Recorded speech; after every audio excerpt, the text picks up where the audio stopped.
Dear leaders, ఇప్పటివరకు మనకు 8 గంటల 9 నిమిషాలు అయింది. జస్ట్ ఇంకొన్ని ఫ్యూ సెకండ్స్ మాత్రమే ఉన్నాయి 8 గంటల 10 నిమిషాలకి. సో ఈరోజు కొత్తగా జాయిన్ అయ్యే వాళ్ళందరికీ కేవా విజన్ 2000 తరపున వామ్లీ విషెస్, వామ్లీ వెల్కమ్ తెలియజేసుకుంటున్నాము. సో ఎవరు వచ్చినా రాకపోయినా మనము సెషన్ అయితే టైంకి స్టార్ట్ అవుతుంది. సో ఈరోజు సెషన్ చేయబడినటువంటి గ్రేట్ లీడర్ గురించి ఒకసారి తెలుసుకుంటే, మేడం డాక్టర్ సునందరాని హైదరాబాద్ నుంచి. సో వారు ఇప్పటివరకు మనకి ఎన్నో చాలా వాల్యుబుల్ సెషన్స్ అందించారు. ఈరోజు అంతకు మించి మనకు స్టమక్ పైన ఫుల్ ఇన్ఫర్మేషన్ ఇస్తున్నారు. సో వారికి ఒకసారి మనము వర్చువల్ చప్పట్ల ద్వారా సాదర స్వాగతం పలుకుతున్నాము. Madam Sunandarani madam, please welcome madam. Please continue session start the madam. Thank you sir for your invitation. నా పేరు సునంద అండి. నేను హైదరాబాద్ నుంచి జూమ్ చేస్తున్నాను. ఈరోజు నా టాపిక్ వచ్చేసి స్టమక్ అండ్ అలాగే స్టమక్కి రిలేటెడ్గా ఏ డిసీజ్ కండిషన్ అనేది వచ్చే ఛాన్సెస్ ఉన్నాయి. సో ఫస్ట్ వచ్చేసి మనము స్టమక్ చూసుకుంటే అది మనకి డైజెస్టివ్ సిస్టమ్కి సంబంధించిన ఆర్గన్ అన్నమాట. సో డైజెషన్ అంటే ఏంటి అంటే జీర్ణ వ్యవస్థ. సో మనం ఏ ఫుడ్ అయినా తీసుకున్న తర్వాత అదేమవ్వాలి అంటే కంప్లీట్గా మనకి డైజెషన్ అనేది జరగాలి. సో కంప్లీట్గా డైజెషన్ అంటే డైజెషనే కాదండి, దానికి అబ్జార్ప్షన్ ఉంటుంది, మెటబాలిజం అని ఇవన్నీ రకాల పేర్లు. కాకపోతే మన వాడుక భాషలో ఏమంటామంటే డైజెషన్ డైజెషన్ అంటాము. సో డైజెషన్ అంటే లిటరల్ మీనింగ్ ఏంటి అంటే మనం ఏ ఫుడ్ తీసుకున్నా కూడా ఆ ఫుడ్లో ఏముంటాయి అంటే పోషకాలు అనేవి ఉంటాయి. ఎగ్జాంపుల్ మనకి విటమిన్స్ కానీ, మినరల్స్ కానీ, కార్బోహైడ్రేట్ కానీ, ఫ్యాట్స్ కానీ, ప్రోటీన్స్ కానీ ఇవన్నీ ఏంటి అంటే మనం తీసుకునే ఫుడ్‌లో ఉండే పోషకాలు. సో, ఇవి తీసుకున్న తర్వాత ఎలా తీసుకుంటామో మనం ఫుడ్ ద్వారా అంటే ఫుడ్ ద్వారా గానీ, లేకపోతే జ్యూసెస్ ద్వారా గానీ ఏదో ఒక రూపంలో మన బాడీలోకి మనం తీసుకున్నప్పుడు అవి మన శరీరంలో నుంచి అదే ఐ మీన్ అంటే డైజెస్టివ్ సిస్టమ్‌లో నుంచి ఇదంతా కూడా మనకి డైజెస్టివ్ సిస్టమే. సో, ఇది మౌత్, తర్వాత ఈ ట్యూబ్ వచ్చేసి ఈసోఫేగస్ అంటాం. ఇది స్టమక్, తర్వాత చిన్న పేగు, పెద్ద పేగులు, తర్వాత ఫైనల్‌గా యానస్ ఉంటుంది. సో, ఎందుకు ఈ జీర్ణ వ్యవస్థలో ఈ లివర్ పెట్టారు అంటే లివర్ కూడా మనకి ముఖ్య పాత్ర పోషిస్తుంది. ఏ ఫుడ్ తీసుకున్నా కూడా ఆ ఫుడ్‌లో ఉండే పోషకాలన్నీ కూడా మన బ్లడ్‌లోకి వెళ్ళడానికి. సో, అవి బ్లడ్‌లోకి వెళ్ళి బ్లడ్ ఏం చేస్తుంది? ప్రతి ఒక్క కణానికి మన శరీరంలో ఉండే ప్రతి ఒక్క కణానికి అందిస్తుందనమాట. సో, ఇది ప్రాసెస్. మనం ఫుడ్ తీసుకోవడము, అది డైజెషన్ జరగడము, బ్లడ్‌లోకి అబ్జార్ప్షన్ జరగడము, బ్లడ్ నుంచి అది సెల్స్‌కి ట్రాన్స్‌పోర్టేషన్ అనేది జరగడం. సో, ఇవన్నీ జరగాలి, కరెక్ట్‌గా జరగాలి అంటే సో, మనకి స్టమక్, చిన్న పేగులు, పెద్ద పేగులు అండ్ అలాగే లివరు, ప్యాంక్రియాస్ ఇవన్నీ కూడా కలిసి పనిచేసి మనం తీసుకునే ఫుడ్‌లో ఉండే, ఆహారంలో ఉండే పోషకాలన్నీ కూడా మన శరీరానికి అందడానికి చాలా ఉపయోగపడతాయన్నమాట. ఇది ఒక ఆర్గన్‌తోనే, ఒక అవయవంతోనే అవ్వదండి. Stomach, small intestine, large intestine, pancreas, liver, gall bladder ఇవన్నీ కూడా కలిసి పనిచేస్తాయి. కలిసి పనిచేస్తేనే మన ఫుడ్‌లో ఉండే పోషకాలన్నీ కూడా మనకి కరెక్ట్‌గా అందుతాయి. అప్పుడు పోషకాలు అందితే మనకేమొస్తుందండి? ఇమ్యూనిటీ పవర్ ఒస్తుంది. మనం రోజు మన పని మనం చేసుకోవడానికి ఎనర్జీ ఒస్తుంది. ప్రతి ఒక్కటి గ్రోత్, డెవలప్‌మెంట్ ఇవన్నీ కూడా మనకి అందుతాయి. ఒకవేళ మనకి పోషకాలు లేవనుకోండి, లేమి కలిగిందనుకోండి, మనం ఎనర్జీగా ఉండం. So, day by day body అనేది వీక్ అవ్వడం ఇవన్నీ ఉంటాయన్నమాట. సో, అందుకే ఈ అవయవాలన్నీ ముఖ్యమైన పాత్ర పోషిస్తుంది. మనం ఏ ఫుడ్ అయితే తీసుకుంటామో, ఆ ఫుడ్‌లో ఉండే పోషకాలన్నీ కూడా మన శరీరానికి అందాలంటే ఈ అవయవాలన్నీ ఇంపార్టెంటే. సో, దాంట్లో నేను ఇప్పుడు డిస్కస్ చేయబోయేది ఏంటి అంటే స్టమక్ గురించనమాట. స్టమక్ కూడా మనకి జీర్ణ వ్యవస్థలో ఒక పాత్ర పోషిస్తుంది. సో, ఏంటి ఆ పాత్ర? ఏంటి ఆ రోల్ అంటే, మనం ఏ ఫుడ్ తిన్నా కూడా ఇలా మౌత్ ద్వారా మనం ఫుడ్ ఏం చేస్తామండి, మౌత్‌లో టీత్ హెల్ప్ తీసుకొని ఫుడ్‌ని ఏం చేస్తాము, బాగా గ్రైండ్ చేస్తాం. అంటే మెత్తగా ఫుడ్‌ని చేసి దాన్ని మనం ఏం చేస్తాము, ఈ విధంగా మింగి ఈ ట్యూబ్ ద్వారా మనం ఏదైతే ఫుడ్ మింగుతామో అది ఎక్కడికొస్తుంది అంటే స్టమక్‌లోకొచ్చి ఉంటుందన్నమాట. సో, స్టమక్‌లో ఏం జరుగుతుంది? ఎప్పుడైతే మనం తీసుకున్న ఫుడ్ కంటెంట్స్ అనేవి మన స్టమక్‌లోకి ఎంటర్ అవుతుందో, ఎంటర్ అయిన వెంటనే మనకి బ్రెయిన్ అనేది ఇన్ఫర్మేషన్ పంపిస్తుంది స్టమక్‌కి. సో, వెంటనే స్టమక్ ఏం రిలీజ్ చేస్తుందంటే గ్యాస్ట్రిక్ జ్యూస్‌ని రిలీజ్ చేస్తుంది. ఈ గ్యాస్ట్రిక్ జ్యూస్ ఏంటి అంటే ఇది ఎంజైమ్స్ ఉంటాయి అన్నమాట. ఈ గ్యాస్ట్రిక్ జ్యూస్ ఎంజైమ్ ఉంటుంది. హైడ్రోక్లోరిక్ యాసిడ్ అని ఉంటుందన్నమాట. హెచ్సిఎల్ అంటాం, యాసిడ్. సో ఎప్పుడైతే ఈ హైడ్రోక్లోరిక్ యాసిడ్ అనేది ఎక్కువగా రిలీజ్ అవుతుందో, సో అప్పుడే వాళ్ళకి అసిడిటీ ప్రాబ్లమ్స్ వస్తాయి. సో అసిడిటీ అనేది ఇంకా సపరేట్ టాపిక్ అండి. నేను అసిడిటీ అనేది ఈ హైడ్రోక్లోరిక్ యాసిడ్ వల్లనే వస్తుందన్నమాట. సో అదొక పాయింట్ చెప్పడానికని చెప్తున్నాను. అసిడిటీ టాపిక్ డిఫరెంట్ ఉంటుంది. సో దానికి కాజెస్ అవన్నీ కూడా వేరు. జస్ట్ నేను ఇన్ఫర్మేషన్ ఇస్తున్నాను. సో స్టమక్లో మనకి ఏంటి అంటే ఎంజైమ్స్ ఉంటాయి. గ్యాస్ట్రిక్ జ్యూస్ ఉంటుంది, దాంట్లో ఎంజైమ్స్ ఉంటుంది. అలాగే మనకి హైడ్రోక్లోరిక్ యాసిడ్ ఉంటుంది. సో ఇవి ముఖ్యమైన పాత్ర ఏం చేస్తుంది అంటే మనం తీసుకున్న ఫుడ్ని పార్షల్గా అంటే కంప్లీట్గా కాదు, కొంత మాత్రానికి దాన్ని స్మూత్గా చేస్తుంది అనమాట. ఫుడ్ రఫ్గా ఉండకుండా దాన్ని స్మూత్గా కన్వర్ట్ చేస్తుంది. సో అలా స్మూత్గా కన్వర్ట్ అయినప్పుడు ఏమవుతుంది అంటే మనకి చిన్న పేగుకు వెళ్ళిన తర్వాత ఈజీగా డైజెషన్ అవ్వడానికి ఉపయోగపడుతుంది. అంటే ఆ, ఒక మాటలో చెప్పాలంటే ఫుడ్ అనేది డైజెషన్కి ప్రిపేర్ చేస్తుంది. అంటే ఫుడ్ అనేది బాగా డైజెస్ట్ అవ్వడానికి ప్రిపేర్ చేస్తుంది. అంటే మనం ఒక కర్రీ చేయడానికి వెజిటేబుల్స్ ఎలాగైతే పెద్ద వెజిటేబుల్స్ని చిన్న పీసెస్గా కట్ చేసుకుంటామో, సేమ్ అట్లనే స్టమక్ కూడా డైజెషన్కి ముందు అది ఈజీగా డైజెస్ట్ అవ్వడానికి చిన్నగా స్మూత్గా కన్వర్ట్ చేస్తుంది. అది అలా కన్వర్ట్ చేయాలి అంటే స్టమక్ ఎంజైమ్స్తో కలుపుతుంది. హైడ్రోక్లోరిక్ యాసిడ్తో ఎంజైమ్స్తో స్టమక్ అనేది మనం తీసుకున్న ఫుడ్ని అంతా కూడా గ్రైండ్ చేసి మిక్స్ చేసి పెడుతుంది. సో అలా ఆ ఎంజైమ్స్తో అలానే హైడ్రోక్లోరిక్ యాసిడ్స్తో మిక్స్ అయిన ఫుడ్ అనేది చిన్న పేగులోకి వెళ్ళి ఈజీగా డైజెస్ట్ అయ్యి సో మనకి కావాల్సిన పోషకాలన్నీ కూడా అందేలాగా చేస్తుంది. ఇది నార్మల్గా అందరిలో జరిగే ఇది నార్మల్గా అందరిలో జరిగే ప్రాసెస్ అన్నమాట. సో ఇది డైజెస్టివ్ సిస్టంలో స్టమక్ యొక్క మెయిన్ ఇంపార్టెంట్ రోల్ ఏంటి. అండ్ ఇలా మన స్టమక్ చూసుకుంటే మనకి అబ్డామినల్ క్యావిటీలో ఉంటుంది. అబ్డామినల్ క్యావిటీ అంటే చెస్ట్ కింద ఉండే భాగాన్ని మొత్తం కూడా ఏమంటాము అంటే అబ్డామిన్ అంటాము. సో అబ్డామినల్ క్యావిటీలో మనకి లెఫ్ట్ సైడ్ ఇలా ప్రెజెంట్ అయ్యి ఉంటుంది. సో నెక్స్ట్ వచ్చేసి మనకి వెనక రీజన్లో ఇవి వచ్చేసి ప్యాంక్రియాస్ అండి. మనకి ఈ షేప్లో ఉంది కదండి, స్టమక్ వెనక ఉండేవి ప్యాంక్రియాస్ అండి. దాని వెనక ప్రెజెంట్ అయి ఉంటుంది. ఇది liver, gall bladder. So liver, gall bladder, pancreas, చిన్న పేగు, ఈ నాలుగు కూడా ఇంపార్టెంట్ దేనికోసం అంటే డైజెషన్కి.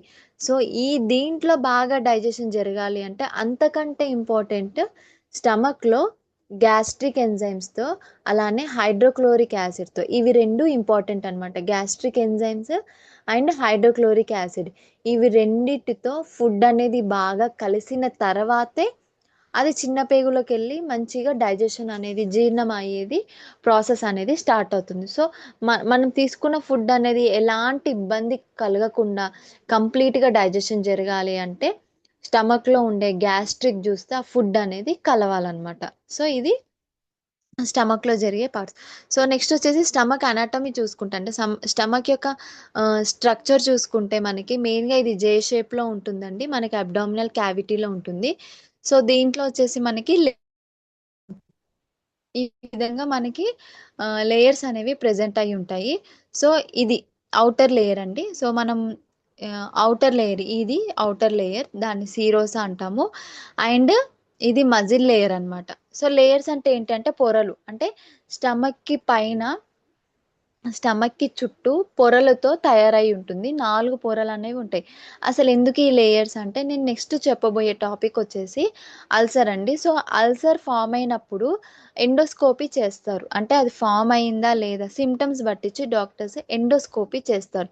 ఆ ఎండోస్కోపీలో అల్సర్ అనేది ఈ 4 పొరల్ని ఎఫెక్ట్ చేసిందా, లేకపోతే ఒక పొర ఎఫెక్ట్ అయిందా, రెండా, లేకపోతే మూడో పొర వరకు అల్సర్ అనేది స్ప్రెడ్ అయిందా అని చెక్ చేసుకోవడానికి ఈ పొరలు అనేవి చూస్తారనమాట. సో అంటే ఏంటి అంటే టోటల్గా స్టమక్ అనేది 4 పొరలతో తయారై ఉంటుంది.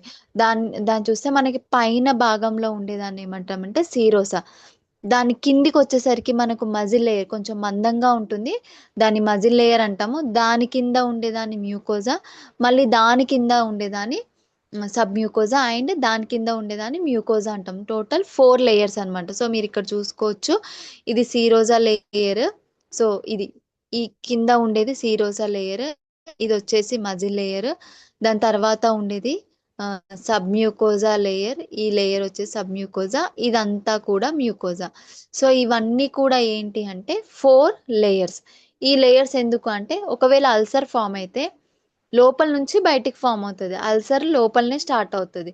సో అల్సర్ లోపల పొరలో ఒకటే ఉందా, దాని పైన పొరని, దానిపైన పొరని, ఇంకా లాస్ట్ అవుటర్ లేయర్ని కూడా డ్యామేజ్ చేసిందా లేదా అనేది ఒక నాలెడ్జ్ కోసం మనం ఈ లేయర్స్ అనేవి తెలుసుకోవాలన్నమాట. Total 4 layers. ఇన్నర్, మిడిల్ అనుకోండి, మిడిల్ 2 పార్ట్స్, అవుటర్. సో ఇట్లా మనకి 4 లేయర్స్ అనేవి ఉంటాయి. సో సీరోజా అనేది అవుటర్ లేయర్, దాని కింద ఉండేది మజిల్ లేయర్, దాని కింద మ్యూకోజా అండ్ సబ్ మ్యూకోజా, ఇట్లా లేయర్స్ అనేవి అరేంజ్ అయి ఉంటాయి. సో ఇక్కడ ఇవి కనిపిస్తున్నాయి కదండి, ఇవి వచ్చేసి గ్యాస్ట్రిక్ సెల్స్ అన్నమాట. నేను ఇందాక చెప్పాను కదండి, గ్యాస్ట్రిక్ ఎంజైమ్స్ కానీ లేకపోతే హెచ్సిఎల్ అనేవి ఇక్కడ నుంచే రిలీజ్ అవుతాయి అనమాట. ఈ సెల్స్ ద్వారానే మనకి స్టమక్లో రిలీజ్ అవ్వడానికి ఈ సెల్స్ అనేవి ఉపయోగపడతాయి అనమాట. సో దీని ద్వారానే ఫుడ్ అనేది మనకి డైజెషన్ జరగడానికి ఉపయోగపడుతుంది. సో ఇప్పటి వరకు నేను చెప్పింది ఏంటి అంటే స్ట్రక్చర్, అసలు స్టమక్ అంటే ఏంటి, దాని పనితీరు ఏంటి, అండ్ దాని లోపల ఉండే లేయర్స్ చెప్పాను. సో ఇప్పుడు నేను చెప్పే టాపిక్ వచ్చేసి స్టమక్కి వచ్చే కామన్ డిసీజ్ అనుకోండి. కామన్ డిసీజ్ వచ్చేసి అల్సర్. సో అల్సర్ అందరం వినే ఉంటాం, మన వాడుక భాషలో కూడా అల్సర్ అల్సర్ అని వినే ఉంటాం. సో ఫస్ట్ ఫస్ట్ మనం ఏం వింటాము, గ్యాస్ట్రిక్కి సంబంధించి అసిడిటీ ప్రాబ్లం వింటాం. గ్యాస్ట్రిక్లో మెయిన్గా మనకు అసిడిటీ, గ్యాస్ట్రిక్ ప్రాబ్లమ్ అంటాం కదండి. సో ఇది కామన్. అంతకంటే ఇంకో కామన్ వచ్చేసి అల్సర్ ఫామ్ అవడం. అల్సర్ అంటే ఏంటి అంటే పుండు, పుండు అనేది ఫామ్ అవుతుంది అనమాట. సో లోపల ఎక్కడ, స్టమక్ లోపల మనకి పుండు ఫామ్ అయిపోయి, అంటే లోపల ఒక వూండ్ అనేది ఫామ్ అయిపోయి స్టమక్ బ్లీడ్ అయ్యేలాగా చేస్తుంది అనమాట. సో మీరు ఇక్కడ చూస్తే అల్సర్. సో ఇది వచ్చేసి హెల్దీ స్టమక్, అంటే ఎలాంటి ప్రాబ్లం లేని స్టమక్. సో మీరు ఇక్కడ చూస్తే అల్సర్ వచ్చిన స్టమక్. సో అల్సర్ అనేది ఒకటే ప్లేస్లో రాదండి, ఈ 3 ప్లేసెస్లో వచ్చే ఛాన్స్ ఉంది. అంటే స్టమక్ యొక్క పై భాగంలో రావచ్చు, కింది భాగంలో రావచ్చు, లేదు అంటే ఇది వచ్చేసి చిన్న పేగు అండి, డియోడినం అంటాము, చిన్న పేగుకి వచ్చే ఛాన్సెస్ అనేవి ఉంటాయి అన్నమాట. సో ఈ అల్సర్స్ ఇది వచ్చేసి నార్మల్గా హెల్దీగా ఉండే పర్సన్ యొక్క స్టమక్. అదే అల్సర్ వచ్చినప్పుడు సో ఈ విధంగా పొరల్ని, అంటే నేను 4 పొరలు చెప్పాను కదండి లోపల నుంచి బయటి వరకు. సో ఈ 4 పొరల్ని కూడా అవి ఏం చేస్తాయి అంటే డ్యామేజ్ చేసి పుండు మొత్తం కూడా స్ప్రెడ్ అయిపోతుంటుంది. సో ఈ ప్రాబ్లంతో ఉన్న వాళ్ళు ఏ ఫుడ్ తీసుకున్నా కూడా వాళ్ళకి డైజెషన్ అనేది జరగదు, ఇండైజెషన్ అయ్యే ఛాన్సెస్ ఉంటాయి, వామిటింగ్స్ ఉంటాయి. నేను నెక్స్ట్ సిమ్టమ్స్ చెప్తాను. జస్ట్ అల్సర్ అంటే ఏంటి, అల్సర్ ఎక్కడ ఫామ్ అవుతుంది. సో అల్సర్ అంటే ఏంటి అంటే పుండు అన్నమాట. అంటే లోపల లేయర్స్ ఉంటాయని చెప్పాను కదండి స్టమక్లో, ఆ లేయర్స్ అనేవి ఏమవుతాయి అంటే డ్యామేజ్ అవుతాయి. ఎందుకు డ్యామేజ్ అవుతాయి, వీటికి రీజన్ ఏంటి అనేది నేను చెప్తాను. సో ఇక్కడ వచ్చేసి మనకి ఇవి పార్ట్స్, ఐ మీన్ సైట్ అన్నమాట, ఎక్కడ అల్సర్ వచ్చే ఛాన్స్ ఉంది. సో స్టమక్ యొక్క పై భాగంలో కానీ మధ్యలో భాగంలో కానీ, స్టమక్ ఎండింగ్ అంటే ఏంటి, చిన్న పేగు స్టార్టింగ్ అన్నమాట. సో స్టమక్ ఎండ్ అయ్యేది చిన్న పేగుతో కంటిన్యూ అవుతూ ఉంటుంది. సో చిన్న పేగు దగ్గర వచ్చేదాన్ని ఏమంటామంటే డియోడినల్ అల్సర్ అంటాం. సో పెప్టిక్ అల్సర్ అంటే ఏంటి అంటే స్టమక్ యొక్క పొరలను డ్యామేజ్ అవ్వడం. సో ఇది అల్సర్ యొక్క ఇంట్రడక్షన్. సో ఎవరికి ఈ పెప్టిక్ అల్సర్ వచ్చే ఛాన్స్, రిస్క్లో ఉన్నారు అంటే, సో మెయిన్గా రిస్క్ ఫ్యాక్టర్స్ చూసుకుంటే మనకి వీళ్ళల్లో అంటే వీళ్ళకి వచ్చే ఛాన్స్ ఉంది. ఎవరంటే ఫస్ట్ హెలికోబాక్టర్ పైలోరి. ఈ హెలికోబాక్టర్, హెచ్ పైలోరి అని కూడా అంటారు. అసలు ఏంటి ఇది అంటే ఇది ఒక బ్యాక్టీరియా అండి. సో ఇది బ్యాక్టీరియా వల్ల ఇన్ఫెక్షన్ అనేది వచ్చే ఛాన్స్ ఉంది. సో ఈ బ్యాక్టీరియల్ ఇన్ఫెక్షన్ ఏంటి అని నేను నెక్స్ట్ డీటెయిల్గా చెప్తాను. జస్ట్ ఎవరికి ఈ పెప్టిక్ అల్సర్ వచ్చే ఛాన్స్ ఉంది, ఎవరిలో రిస్క్ ఉంది అంటే ఫస్ట్ హెచ్ పైలోరి ఇన్ఫెక్షన్ అయిన వాళ్ళకి, కిడ్నీ ఫెయిల్ అయిన, రీనల్ ఫెయిల్యూర్ అయిన వాళ్ళకి, అలాగే హార్ట్ ఫెయిల్యూర్ అయిన వాళ్ళకి. అంటే మల్టిపుల్ ఆర్గన్ డ్యామేజ్ అంటే ఏంటి అంటే ఒక్క ఆర్గన్ కాకుండా శరీరంలో 2-3 అవయవాలు అనేవి వాళ్ళకున్న ప్రాబ్లం వల్ల, హార్ట్ ప్రాబ్లం వల్ల కానీ, లివర్ ప్రాబ్లం, కిడ్నీ ప్రాబ్లం వల్ల స్టమక్లో అల్సర్ వచ్చే ఛాన్స్, రిస్క్ అనేది ఉంటుందన్నమాట. నెక్స్ట్ వచ్చేసి స్మోకింగ్. ఎవరైతే ఎక్కువగా స్మోకింగ్, డ్రింకింగ్ చేస్తారో వాళ్ళకి, తర్వాత ఎవరైతే ఎక్కువగా పెయిన్ కిల్లర్స్ యూస్ చేస్తారో, పెయిన్ కిల్లర్స్ యూస్ చేసే వాళ్ళకి కూడా వచ్చే ఛాన్సెస్ అనేవి ఉంటాయి. సో మెయిన్ కాజ్ ఎవరికి ఎగ్జాక్ట్గా మనం కాజ్ చూస్తాము అంటే సో వీళ్ళకండి. సో ఇందాక చెప్పాను కదండి, హెలికోబాక్టర్ పైలోరీ, హెచ్ పైలోరీ అంట డాక్టర్స్ అనేది. హెచ్ పైలోరీ ఇన్ఫెక్షన్ ఉండొచ్చు, హెచ్ పైలోరీ వల్ల వీళ్ళకి అల్సర్ ఫామ్ అయింది అని చెప్తారు. మెయిన్గా కామన్ కాజ్ వచ్చేసి హెచ్ పైలోరీ ఇన్ఫెక్షనే అనమాట. నెక్స్ట్ వచ్చేసి స్మోకింగ్, ఆల్కహాల్ తీసుకునే వాళ్ళకి, ఎవరైతే ఎక్కువగా ఫ్రీక్వెంట్గా పెయిన్ కిల్లర్స్ వాడతారో, అంటే చిన్న నొప్పి కూడా, తట్టుకునే నొప్పి ఉన్నా కూడా నా వల్ల కాదు అని చెప్పేసి కొంతమంది రెగ్యులర్గా డైక్లోఫినాక్ టాబ్లెట్స్ కానీ ఎన్ఎస్ఏఐడిస్ అంటాం అనమాట, పెయిన్ కిల్లర్స్ వాడతాము. సో వాళ్ళకి అల్సర్ వచ్చే ఛాన్స్ అనేది ఉంటుందన్నమాట. నెక్స్ట్ వచ్చేసి ఎక్కువగా స్టమక్లో యాసిడ్ ప్రొడ్యూస్ అవుతుంది. యాసిడ్ చెప్పాను కదండి ఇందాక, హైడ్రోక్లోరిక్ యాసిడ్ అని. అంటే స్టమక్కి ఏదైనా డిసీజ్ ఉంటే, ఎగ్జాంపుల్ స్టమక్కి ఏదైనా క్యాన్సర్ ఉన్నా కూడా, క్యాన్సర్ వల్ల కూడా ఎసిడిటీ ప్రాబ్లం వచ్చే ఛాన్స్ ఉంది. అలా అసిడిటీ ఎక్కువ అయిపోయి అదే అల్సర్గా కన్వర్ట్ అవుతుంది. సో ఫస్ట్ స్టేజే అసిడిటీ. ఎసిడిటీ తర్వాతనే అది ముదిరిపోయి అల్సర్ కిందికి కన్వర్ట్ ఈ యాసిడ్ ఏం చేస్తుంది, ఆ పొరల్ని ఏం చేస్తుంది, తినడం స్టార్ట్ చేస్తుంది. సో ఆ పొరలు తినడం అంటే డ్యామేజ్ చేయడం స్టార్ట్ అయ్యింది అంటే దాని అర్థం ఏంటి, అక్కడ ఒక అల్సర్ ఫామ్ అయ్యింది అని అర్థం. సో ఫస్ట్ స్టమక్కి ఎసిడిటీ, ఇది వార్నింగ్ సైన్ అనమాట. ఎసిడిటీ, గ్యాస్ట్రిక్ ప్రాబ్లం, ఎసిడిటీ ఉంది అంటే అది మనం స్టార్టింగ్లోనే తగ్గించుకోవాలి. లేదు మనం తగ్గించుకోకుండా ఉన్నాము అంటే అది అల్సర్కి కన్వర్ట్ అవుతుంది. సో అల్సర్ మనకి 4 పొరల్లో లోపల లేయర్‌లో మాత్రమే ఉంటే ఏం కాదు.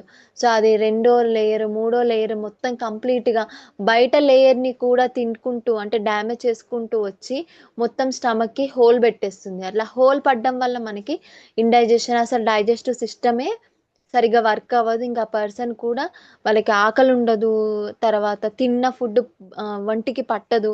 ఇండైజెషన్ ఉంటది. వామిటింగ్స్ ఉంటాయి. వామిటింగ్‌లో బ్లడ్ పడడము. సో ఇలాంటి సివియర్ సిమ్టమ్స్ అనేవి వాళ్ళు చూస్తారనమాట. సో ఇవి కాజెస్ అనమాట. దీంట్లో హెచ్ పైలోరీ అంటే ఏంటి అంటే ఇదొక బ్యాక్టీరియా పేరండి. సో ఈ బ్యాక్టీరియా అనేది మనకి ఎలా వస్తుంది అంటే మనకి ఈ విధంగా అంటే ఇక్కడ మనకి ఇది బ్యాక్టీరియా స్ట్రక్చర్ అండి. సో ఈ బ్యాక్టీరియా స్ట్రక్చర్ వల్ల మనకి కంటామినేట్ ఫుడ్ అంటే ఏంటంటే పాడైపోయిన ఫుడ్,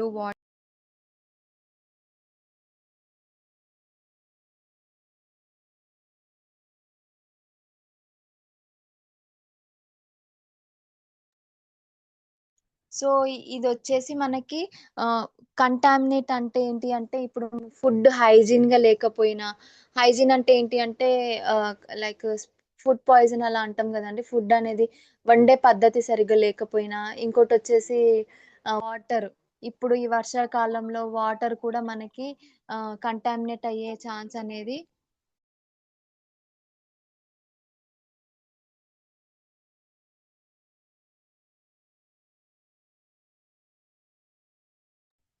కంటామినేట్ అయ్యే ఛాన్సెస్ అనేవి ఉంటాయన్నమాట. అంటే వాటి వల్ల ఆ ఫుడ్ గానీ, ఆ వాటర్ గానీ ఏదైనా మన బాడీలోకి వెళ్తే ఈ బ్యాక్టీరియా ఒకవేళ ఆ ఫుడ్‌లో గానీ, వాటర్‌లో గానీ ఈ బ్యాక్టీరియా ఉంది అంటే ఇది డైరెక్ట్ మన స్టమక్‌లోకి వెళ్ళిపోతుందన్నమాట.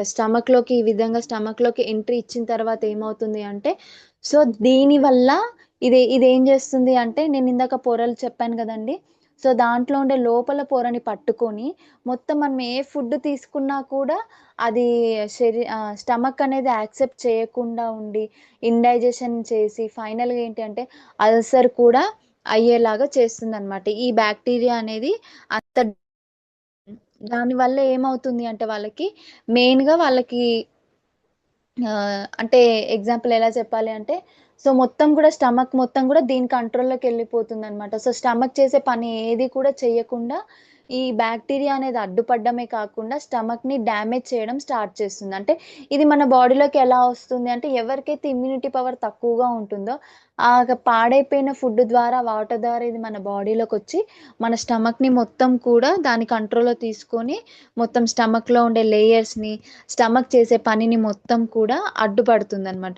సో ఈ బ్యాక్టీరియా గానీ వైరస్ కాదు. ఈ బ్యాక్టీరియా అనేది మన బాడీలోకి ఎంటర్ అయినప్పుడు సో దాని ద్వారా మనకి ఎలాంటి సిమ్టమ్స్ కనిపిస్తాయి అంటే ఈ బ్యాక్టీరియా ఇన్ఫెక్షన్ అనేది మన బాడీలోకి వచ్చింది అని మనకి వార్నింగ్ సిమ్టమ్స్ ఏంటి అంటే పెయిన్ మేబీ అన్ని దీని వల్లనే ఉండకపోవచ్చు కానీ ఒక పెయిన్ అనేది ఒక సిమ్టమ్ అన్నమాట.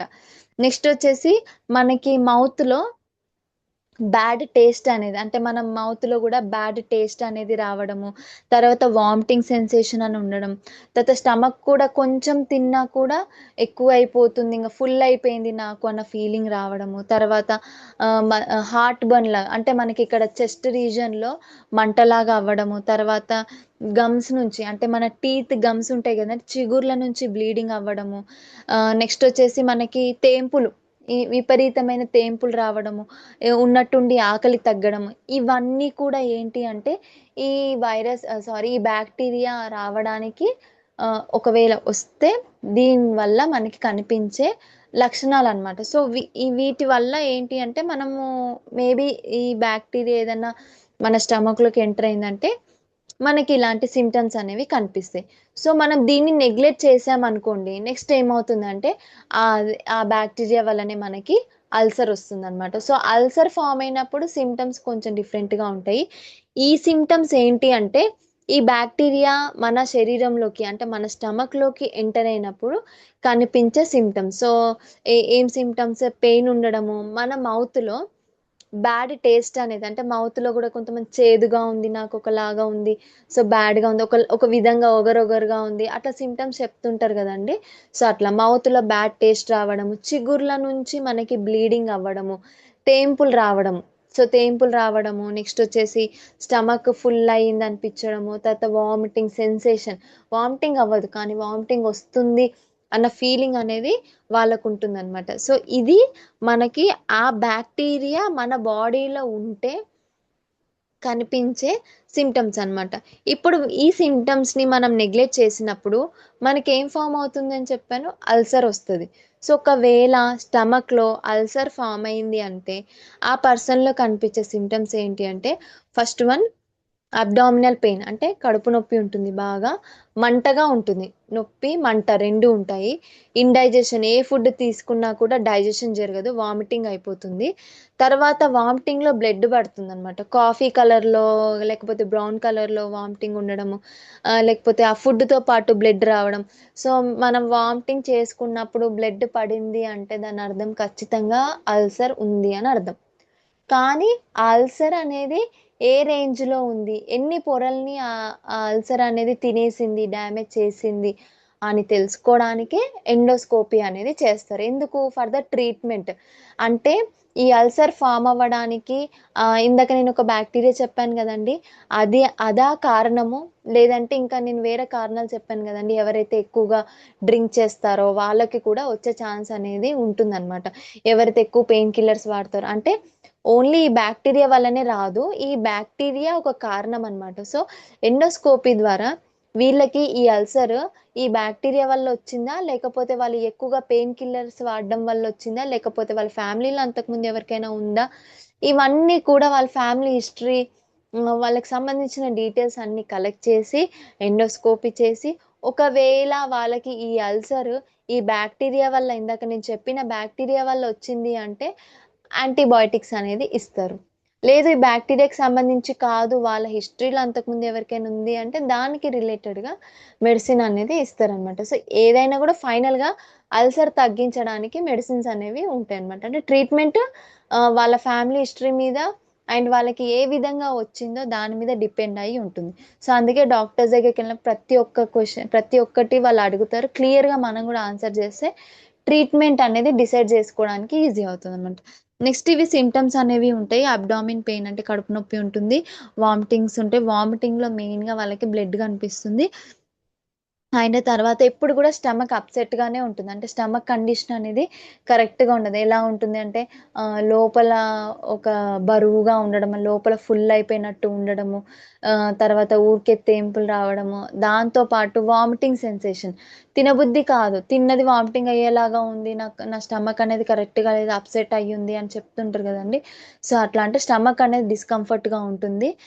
నెక్స్ట్ వచ్చేసి వాళ్ళు సరిగ్గా తినరు. ఇండైజెషన్ ఉంటుంది కాబట్టి సరిగ్గా తినరు. వామిటింగ్ వచ్చేలాగా ఉంది అంటే గూడా ఫుడ్‌ని పక్కన పెట్టేస్తారు. ఆటోమేటిక్‌గా వెయిట్ లాస్ అనేది అవుతారు. వెయిట్ లాస్ అవ్వడమే కాకుండా ఆకలంతా గూడా కంప్లీట్‌గా పోతుంది వాళ్ళకి. ఇట్లా పొట్ట ఉబ్బిపోయినట్టు అనిపిస్తదనమాట వాళ్ళకి. మోషన్ గూడా బ్లాక్ కలర్‌లో, డార్క్ బ్లాక్ కలర్‌లో మోషన్ అనేది కనిపిస్తుంది. అండ్ అలాగే వాళ్ళకొచ్చేసి మనకి ఎక్కువగా బర్నింగ్ సెన్సేషన్ మెయిన్‌గా వాళ్ళకి నైట్ టైమ్. నైట్ టైమ్ ఎక్కువగా బర్నింగ్ సెన్సేషన్ అనేది ఉంటుంది. అండ్ ఎక్కిళ్ళు గూడా వస్తూ ఉంటాయన్నమాట. సో, ఇవన్నీ ఏంటి అంటే పెప్టిక్ అల్సర్ ఉన్నప్పుడు అంటే స్టమక్‌లో ఒక అల్సర్ ఫార్మ్ అయినప్పుడు ఆ పర్సన్‌లో కనిపించే సింప్టమ్స్ అన్నమాట. సో, ఇలాంటి సింప్టమ్స్‌తో ఉన్నప్పుడు మనం ప్రాపర్‌గా ప్రికాషన్స్ తీసుకోవడం అనేది ఇంపార్టెంట్. సో, వీళ్ళు ఎలాంటి ఫుడ్ తీసుకోవాలి? ఎలాంటి ఫుడ్ అవాయిడ్ చేయాలి అంటే, సో, మెయిన్‌గా మనం ఇక్కడ చూసుకుంటే వీళ్ళు తీసుకోవాల్సిన ఫుడ్ అంటే అల్సర్ రాకుండా ఉండడానికి, ఒకవేళ వాళ్ళకి అల్సర్ వస్తే సో, ఏమేం ఫుడ్ తీసుకోవాలి? సో, ఈ ఫుడ్స్ అన్నీ కూడా వాళ్ళు తీసుకోవాల్సిన ఫుడ్. అంటే వాళ్ళకి అల్సర్ రాకుండా ఒకవేళ అల్సర్ వచ్చిన తర్వాత అది ఎ ఎక్కువగా అవ్వకుండా క్యూర్ అవ్వడానికి. అంటే ఎక్కువగా అవుతే ఏమవుతదండి, లేయర్స్ అన్నీ ఆ పొరలన్నిటిని కూడా డ్యామేజ్ చేసి బయట స్టమక్‌కి హోల్ పడేలాగా అవుతది. సో, అలా అవ్వకుండా ఫర్దర్‌గా ఎలాంటి డ్యామేజ్ గాని, ఎలాంటి పరిణామాలు ఎదుర్కోకుండా ఉండాలి అంటే, ఈ ఫుడ్ అనేది తీసుకోవాలనమాట. అంటే ఫ్రూట్స్, వెజిటబుల్స్, తర్వాత లెగ్యూమ్స్ అంటే పల్సెస్, పప్పు దినుసులు అవి ఉంటాయి గదండీ అవి. తర్వాత మీట్‌లో మనకి ఎక్కువగా ఈ లీన్ మీట్స్ గానీ, లేకపోతే ఫిష్. సో, దాన్నేమంటారు రెడ్ మీట్ వాటికంటే ఈ మీట్ తీసుకుంటే వాళ్ళకి అంటే ఫిష్ మెయిన్‌గా సీ ఫుడ్ తీసుకుంటే ఎలాంటి కాంప్లికేషన్స్ అనేవి ఉండవు. డైజెషన్‌కి కూడా ఎలాంటి ఇబ్బందనేది ఉండదనమాట. నెక్స్ట్ వచ్చేసి ఎగ్ గానీ, తర్వాత సోయా గానీ, తర్వాత ఫర్మెంటెడ్ అంటే ఏంటంటే కొన్ని పులిసినవి అలా ఉంటాయి. సో, ఆ వాటిల్లో గూడా మనకి గుడ్ బాక్టీరియా అనేది ఉంటుందనమాట. ఆ పులిసిన వాటిల్లో ఉండే గుడ్ బాక్టీరియా ఏం జేస్తుంది అంటే, మన శరీరంలోకెళ్ళి ఆ స్టమక్‌కి ఒక మంచి హెల్తీగా ఆరోగ్యవంతమైన వాతావరణాన్ని క్రియేట్ జేస్తుంది. సో, దానివల్ల ఎంత స్టమక్ అయితే ఎఫెక్ట్ అయిందో అంత అది నీట్‌గా అవ్వడానికి లేకపోతే అది హెల్తీగా అవ్వడానికి ఈ ఫర్మెంట్ అంటే ఏంటంటే పులియడం, పులిసిపోయినవి అలా అంటాం కదండీ! అందులో బాక్టీరియా అనేది ఉంటుంది. ఆ బాక్టీరియా అనేది పడుకో. స్టమక్ అనేది మంచిగా అవ్వడానికి, హీల్ అవ్వడానికి అంటే తగ్గడానికి స్టమక్ అయితే ఏదైతే ప్రాబ్లమ్ వచ్చిందో దాన్ని రిపేర్ చేయడానికి ఈ బాక్టీరియా అనేది ఉపయోగపడుతుందనమాట. తర్వాత హెల్తీ ఫ్యాట్ అనేది తీసుకోవడం ఇంపార్టెంట్.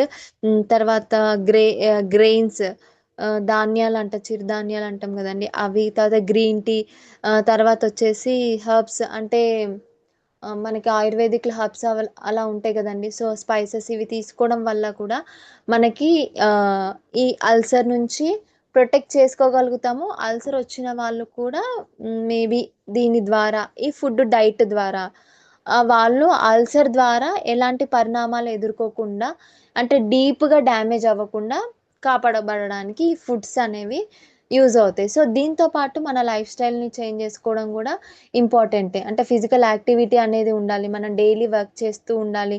మనం ఎంత ఫుడ్ తీసుకున్నామో అంత క్యాలరీస్ అనేవి బర్న్ అయ్యేలాగా ఉండాలి. సో, ఇలా చేయడం వల్ల ఏమవుతుంది అంటే హెల్తీ స్టేటస్‌ని మనం మెయింటైన్ చేయగలుగుతాం అనమాట. నెక్స్ట్ ఏమేం ఫుడ్స్‌ని మనం అవాయిడ్ చేయాలి అంటే అల్సర్ రాకుండా ఉండడానికి ఒకవేళ వస్తే ఎలాంటి ఫుడ్‌ని మనం అవాయిడ్ చేయాలి అంటే ఆల్కహాల్. సో, ఇందాక చెప్పాను గదండీ! వన్ ఆఫ్ ద రీజన్ మనకి అల్సర్ రావడానికి వన్ ఆఫ్ ద కాజ్ లేకపోతే ఒక రిస్క్ ఫ్యాక్టర్ మనకేంటి అంటే ఎవరైతే ఆల్కహాల్ తీసుకుంటారో వాళ్ళు, ఎవరైతే ఎక్కువగా కాఫీ తీసుకుంటారో ఎక్స్‌ట్రీమ్ అంటే ఏంటి లేకుండా కాఫీ తీసుకుంటారు గదండీ వాళ్ళు. తర్వాత కూల్ డ్రింక్స్ తాగేవాళ్ళు గానీ, మిల్క్, క్రీమ్ అంటే డైరీ ప్రొడక్ట్స్‌లో ఎక్కువగా క్రీమ్ ఉండేది తీసుకునే వాళ్ళు తీసుకోకూడదు. తర్వాత ఫ్యాటీ మీట్ అంటే రెడ్ మీట్ ఉంటది గదండీ మటన్. సో వాటిల్లో కూడా మనకి ఫ్యాట్ ఎక్కువగా ఉంటుంది కాబట్టి ఆ ఫ్యాట్ని డైజెషన్ చేయడానికి కూడా స్టమక్ సపోర్టెడ్గా ఉండదు కాబట్టి వాళ్ళకి అల్సర్ వల్ల వాళ్ళకి ఇంకా ఎక్కువగా ఇబ్బంది అయిపోయి డైజెషన్ జరగక వామిటింగ్స్ అవుతాయి అనమాట. అలాగే ఎక్కువగా ఫ్రైడ్ ఫుడ్స్ తీసుకోవద్దు వాళ్ళు. తర్వాత వచ్చేసి స్పైసీ ఫుడ్ని అవాయిడ్ చేయాలి. ఎందుకు స్పైసీ ఫుడ్ అవాయిడ్ చేయాలంటే ముందే కారం మంటగా ఎక్కువగా ఉంటుంది. అదే ఫుడ్ లోపలికి వెళ్ళేసరికి ఏమవుతుంది, పుండు మీద కారం పడినట్టు అవుతుంది. సో ఏదైనా పుండు మీద కారం పడితే మనం ఎంత ఎక్స్టర్నల్గా ఎంత ఇబ్బంది పడతామో ఇంటర్నల్గా కూడా మనకు అంతే ఇబ్బంది అనేది ఉంటుంది. దాని ద్వారా మనకి లోపల బర్నింగ్ సెన్సేషన్, కడుపులో మంట తీయడము, తర్వాత ఫుడ్ అనేది డైజెషన్ జరగక స్టమక్లోనే ఉండి ఇంకెక్కువగా ఇబ్బంది పెట్టడము, వామిటింగ్స్ అవ్వడం ఇవన్నీ ఉంటాయి. అండ్ అలాగే సిట్రస్, సిట్రస్ అంటే ఏంటి అంటే నిమ్మకాయ. నిమ్మకాయ ఉంటుంది కదా, నిమ్మకాయ తర్వాత ఆరెంజ్ తర్వాత బత్తాయి. సో ఇవన్నీ కూడా ఏంటి సిట్రస్ ఫ్యామిలీకి. దాంట్లో ఏముంటుందండి, సిట్రిక్ యాసిడ్ అనేది ఉంటుంది. ఆల్రెడీ వాళ్ళ బాడీ అంటే ఆల్రెడీ స్టమక్లో ఒక పుండు అనేది ఏర్పడింది. దాని మీద యాసిడ్ పోస్తే ఏమవుతుంది, ఇంకెక్కువగా ఇంకెక్కువగా డిస్కంఫర్ట్ అనేది ఉంటుంది. సో ఎక్కువగా స్పైసీ ఫుడ్ తీసుకున్న ఎక్కువ యాసిడ్ అంటే మనకి ఇట్లా నిమ్మకాయ జ్యూస్ కానీ లేకపోతే ఆరెంజ్ వీటిల్లో ఉండే సిట్రిక్ యాసిడ్ వల్ల కూడా ఆ అల్సర్ అనేది ఎక్కువగా అయ్యి ఇబ్బంది పెట్టే ఛాన్స్ ఉంటుంది. తర్వాత టమాటో వల్ల కూడా ఇబ్బంది అయ్యే ఛాన్సెస్ ఉంటాయి. సో ఇలా డార్క్ చాక్లెట్స్ ఇవి తీసుకోవడం వల్ల ఏమవుతుందంటే, సో ఈ అల్సర్ అనేది ఎక్కువగా అయ్యే ఛాన్స్ అనేది ఉంటుంది కాబట్టి వీటిని అవాయిడ్ చేస్తే వాళ్ళు ఫర్దర్గా ఎలాంటి పరిణామాలను ఎదుర్కోకుండా వాళ్ళ బాడీని ఆ అల్సర్ నుంచి సేవ్ చేసుకోగలుగుతారు. దీంతో పాటు హెల్దీ లైఫ్ స్టైల్ని మెయింటైన్ చేయడం, హెల్దీ ఈటింగ్ హ్యాబిట్స్ని టైంకి మనం ఫుడ్ తీసుకోవడము, ఫుడ్ తిన్న తర్వాత ఒక 10 మినిట్స్ అలా మనం కొంచెం వాకింగ్ అలా చేయడము. సో అలా చేస్తే ఏమవుతుందంటే డైజెషన్కి తోడ్పడుతుంది అనమాట. సో డైజెషన్ బాగా జరిగితేనే మనకి అబ్జార్ప్షన్ జరుగుతుంది. అబ్జార్ప్షన్ జరిగితేనే శరీరానికి పట్టాల్సిన న్యూట్రియంట్స్ అన్నీ, పోషకాలు అన్నీ కూడా శరీరానికి అందుతాయి అన్నమాట. సో ఇది ఈరోజు నేను టాపిక్ అండి, పెప్టిక్ అల్సర్. పెప్టిక్ అల్సర్ అంటే ఏంటి అంటే స్టమక్లో పొరల్లో మనకి పుండు ఏర్పడడం. ఇది చాలా కారణాల ద్వారా ఏర్పడతాయి. ముఖ్యమైన కారణం వచ్చేసి ఒక బ్యాక్టీరియా వల్ల అండ్ అలాగే మన యొక్క లైఫ్ స్టైల్ వల్ల. ఇంకోటి, అంతకుముందు మనకు ఒకవేళ అల్సర్ ఫామ్ అయ్యి తగ్గిపోయి మళ్ళీ వచ్చే ఛాన్స్ అనేది ఉంటుంది. లేదు అంటే మన పేరెంట్స్లో ఎవరికైనా ఇలాంటి ప్రాబ్లం ఉంది అంటే వాళ్ళకు వచ్చే ఛాన్స్ ఉంటుంది. ఎవరైతే ఎక్కువగా పెయిన్ కిల్లర్స్ వాడతారో, ఎక్కువగా లిమిట్ లేకుండా డైలీ ఒక పెయిన్ కిల్లర్ వేసుకోవడం, సో అలా ఉండే వాళ్ళకి కూడా ఆ కెమికల్ వల్ల, అంటే ఆ మెడిసిన్లో ఉండే కెమికల్ వల్ల ఆ రీజన్లో, స్టమక్ రీజన్లో అల్సర్ అనేది ఏర్పడే ఛాన్స్ అనేది ఉంటుందన్నమాట. సో అల్సర్ ఏర్పడినప్పుడు మన బాడీలో కనిపించే ముఖ్యమైన లక్షణం ఏంటి, సైన్ ఏంటి అంటే వామిటింగ్ అవ్వడం, ఆ వామిటింగ్లో బ్లడ్ ఉండడం, విపరీతమైన కడుపులో నొప్పి, మంట, ఇలాంటి సిమ్టమ్స్, వామిటింగ్స్ అవ్వడము, ఆ వామిటింగ్స్లో బ్లడ్ పడడము, తర్వాత వామిటింగ్ వచ్చినట్టు అనిపించడము, ఫుడ్ తిన్నది తిన్నట్టు వామిటింగ్ అవ్వడము, ఇండైజెషన్ ప్రాబ్లము, ఊరికే తేంపులు రావడము, నెక్స్ట్ వచ్చేసి మనకి మోషన్ అనేది డార్క్ కలర్లో ఉండడం. సో ఇలాంటి సిమ్టమ్స్ కనిపించినప్పుడు నెగ్లెక్ట్ చేయకుండా మన లైఫ్ స్టైల్ని మార్చుకుంటూ దానికి రిలేటెడ్గా మనం తీసుకోవాల్సిన జాగ్రత్తలు తీసుకుంటే దాని ద్వారా మన శరీరానికి ఎలాంటి ఈ అల్సర్ వల్ల ఎలాంటి ఇబ్బందులు కాకుండా మనం శరీరాన్ని కాపాడుకోవచ్చు అనమాట. థ్యాంక్ యూ అండి. Thank you for this opportunity.